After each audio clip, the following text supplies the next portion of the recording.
Madam Chair, the counsels of Vice President Sara Duterte, Fortune Narvasa Salazar, and Attorney Michael Wesley Poa submitted a letter explaining the Vice President's absence today and their absence as well as counsels for the Vice President. And I will read the main basis for their objection to attending today. Under these circumstances and considering the public statements made by the chairperson, it appears that the committee intends to conduct a trial. I think, Madam Chair, the House Committee on Justice should confront this accusation squarely today. This particular position of the counsels and of the Vice President herself is basically a legal word salad. Ibig sabihin po, wala po itong batayan sa katotohanan. Ito po ay legal na pagpapalusot para lusutan na naman pong muli ang pagpapanagot sa mga impeachable offenses laban sa atin pong pangalawang Pangulo. Yung pong paggamit ng mini trial ng ilan po sa mga kinatawan ng komite pong ito ay para lamang po sa pagpapaliwanag sa atin pong mga kababayan nung pong pagtakbo ng proseso po ng impeachment.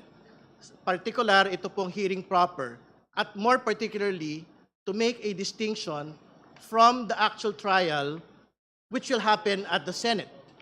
No? So, tingin ko yun lang po yung malinaw po na distinction dito po sa bagay po na ito. And Madam Chair, there is nothing in the rules and the proceedings that we have today which can in fact be considered as unconstitutional. I will read for the record the rules yet again and the constitutional provision. The constitutional provision in Article 9, Accountability of Public Officers, Section 3, 2.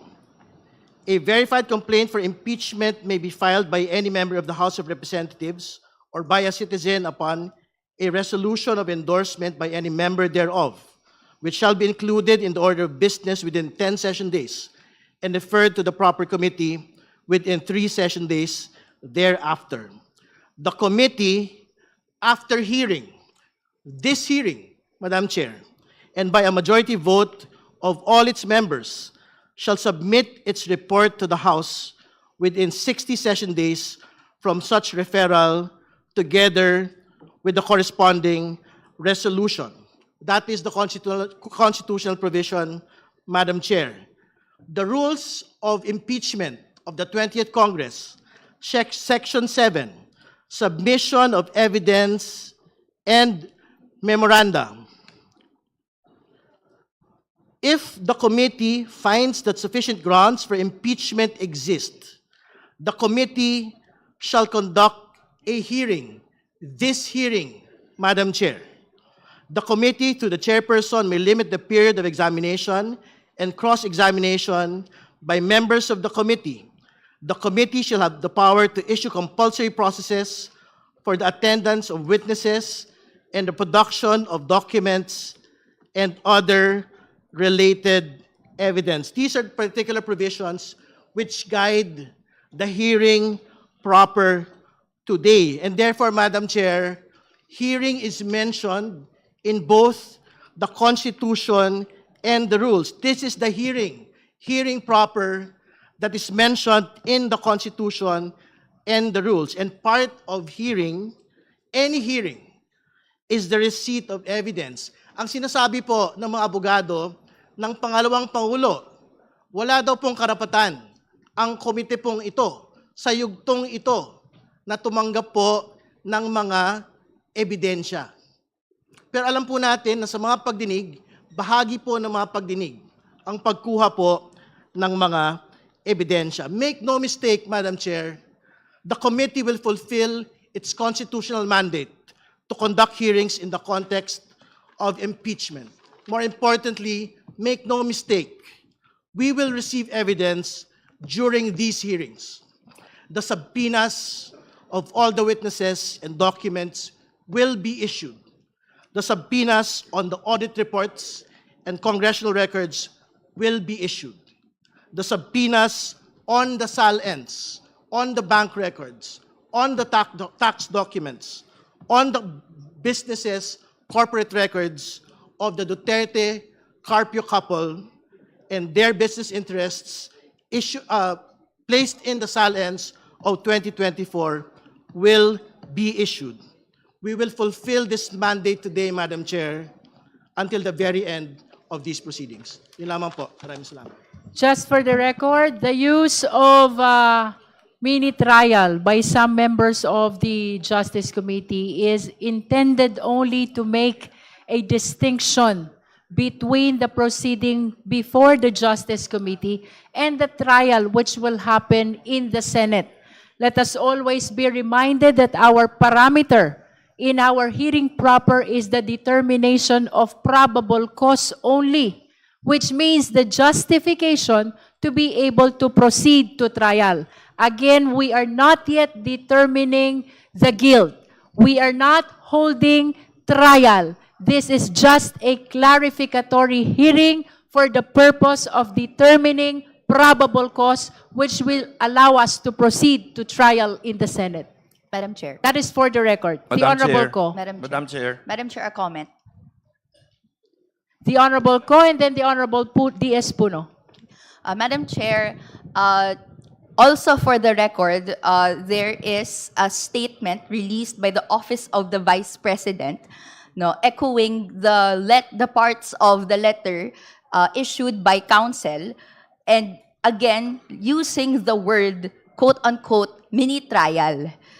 Madam Chair, on the record, I'd like to contest, no, and express my grievance on the use of the word mini trial.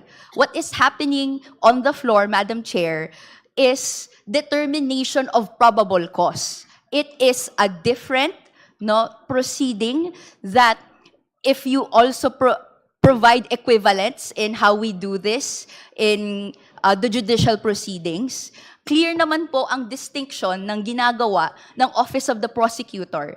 And kapag nahanap na po yung probable cause na yon, magpo-proceed na po sa trial sa korte. For me, Madam Chair, it is irresponsible to muddy legal concepts so as to create a reason para po hindi mag-appear and even defeat the capabilities of this committee to talk about evidence, pleadings that is provided and may avenue naman na pinapadaloy under our House rules. So, Madam Chair, I'd just like to put on the record yung grievance on the use of the word mini trial. Thank you, Madam Chair. Thank you. The Honorable D.S. Puno. Thank you, Madam Chair. I refer back to the comment earlier by Congressman Diokno, which I think is very important, that we try to be sensitive to any actions that the committee takes that might open us to questioning on the higher judicial levels. We are in a hearing today. Hearings usually result in committee reports.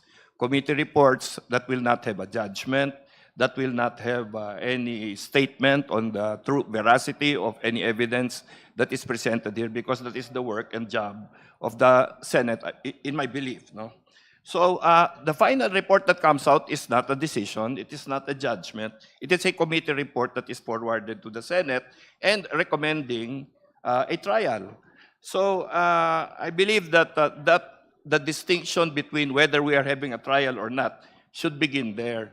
And that is where we should rest it, not on the dictionary meaning of trial and so on and so forth. So the use of these terms, while sometimes unfortunate, does not result in nullifying the importance of these proceedings. So even the evidence that we review here, we will examine so that we do not send to the Senate meaningless evidence. It must be evidence that is germane to the complaints that have been filed, and it must be evidence that we have verified to be real facts and not just allegations, not just versions of the truth, but something that we all know is actually the truth, because why would we send it to the Senate if we do not believe that that is the case?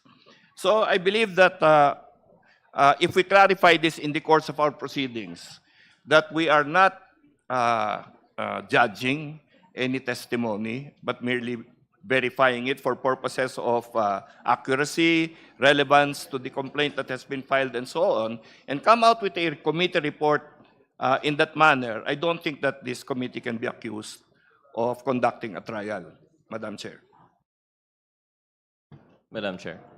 The Honorable De Lima first, and then the Honorable Rodriguez.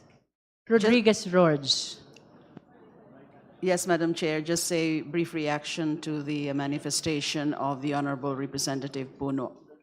Just to be very clear, what will be transmitted to the Senate is not the committee report. What is to be transmitted to the Senate is the articles of impeachment already. The committee report from this committee will be transmitted to the NBank for consideration of the recommendation, for the consideration and approval of the recommendation of this committee, whether probable cause exists or not. So let's just be very clear about it. And Madam Chair, I noticed that the ground rules, the guidelines distributed to us does not yet reflect the amendment. So if we can have, please, the The copy committee reflecting- secretary is directed to reflect or include the amendment that was approved already in the approved ground rules. Thank you.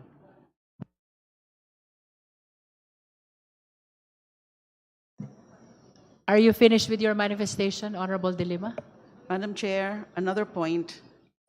Can we have a confirmation from the committee secretariat that indeed respondent Sara Duterte and her counsels were duly notified of today's proceedings?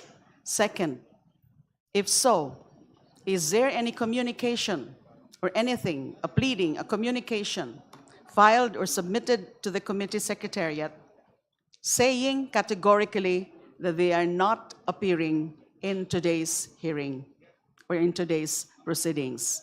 And another question is there also any communication or any submission made from their camp explaining the absence of respondent Sara Duterte? Because aside from the letter put on record by the Honorable Terry Ridon about questioning the proceedings under the erroneous premise that what is being conducted here is trial on the merits, is there has been statements, pahayag, from Sara Duterte. I think this was circulated already to media. Let me just point out one important statement here. It's a pahayag from the Vice President of the Philippines, Sara Duterte, dated today, March 25. The second to the last paragraph says, "Naisumit ko na ang aking answer ad cautelam. Sa ngayon, wala nang dapat pang gawin ng komite, kundi ibasura ang mga reklamo dahil sa malinaw na kakulangan ng ebidensya." Is this an indication clear enough that she is waiving her right to participate in our proceedings?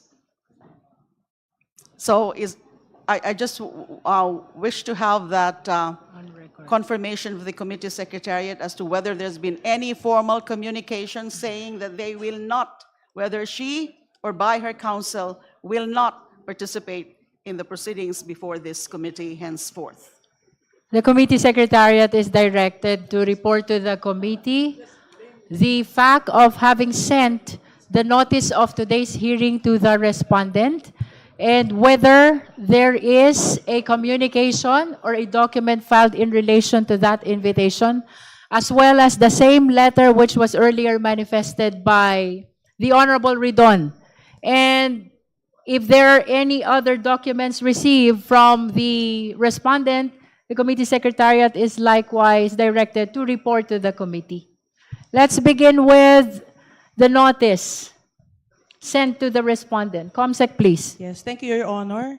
The invitation for Vice President Sara Duterte to attend today's initial hearing was sent by electronic mail on March 19, 2026 at 10:25 a.m. It was acknowledged by, it was received March 19, 2026, 12:34, and acknowledged by the Central Records Unit of the Office of the Vice President. The invitation for Fortun, Narvasa, and Salazar, counsel for Vice President Sara Duterte, to attend today's meeting was emailed on March 19, 2026, 10:21 a.m., received March 19, 2026, 1:45 p.m., acknowledged by Fortun Narvasa Salazar. As far as any communication from the Office of the Vice President manifesting that she will not attend today's initial hearing, the only communication we received with respect to that is the letter from her counsel, Fortun Narvasa and Salazar. That's all, Your Honor. Any comment from the Honorable De Lima? Thank you, Madam Chair. It's very unfortunate that the respondent herself is disrespecting the proceedings before this committee. At the very least, she should have manifested formally that she will not be appearing before this committee, and rather than just issuing statements before the media.